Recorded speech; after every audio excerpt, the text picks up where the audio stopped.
From medieval times up to its closure in 1902, Newgate Prison stood as London's most feared symbol of justice.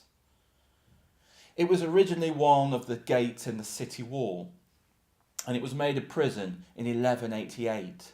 Over time it was enlarged and altered and rebuilt several times. And right from their beginnings, Quakers have been associated with this prison, usually as inmates. The Quaker Act, introduced to discourage the growth of the movement, made it unlawful to refuse to take an oath or to hold an unauthorised religious assembly of more than 5 people.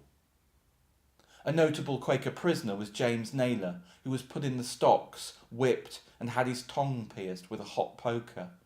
He had his forehead branded with a B for blasphemer, and so abused was he that his body was said to be covered in stripes and blood from his shoulder to his waist. In 1662, Edward Burrough, the fiery son of thunder, who died young, was sent to Newgate after refusing to pay the fine for preaching at the Bull and Mouth Tavern. Thomas Elwood was forced to hard labour whilst in prison, although he seems to have seen the value in this.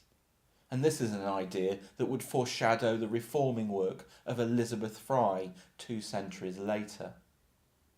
William Penn's experience in Newgate was said to have been so bad that they informed the more enlightened legal code he established in Pennsylvania.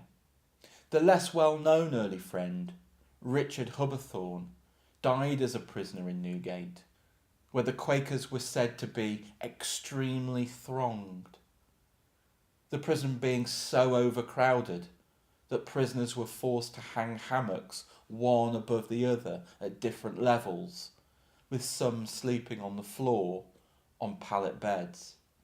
Whether they were convicted of a capital offence or not, many prisoners found that their imprisonment in Newgate was in fact a death sentence.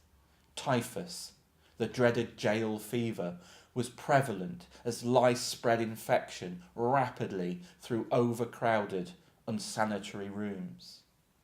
Others suffered great privations as the wheels of justice turned so slowly that many found themselves sink into the mire of debt. At a time when prisoners were expected to pay for their own upkeep, this meant that many ended up very badly malnourished. And these conditions remained 150 years later when Stephen Grellett gave his report to Elizabeth Fry in 1813.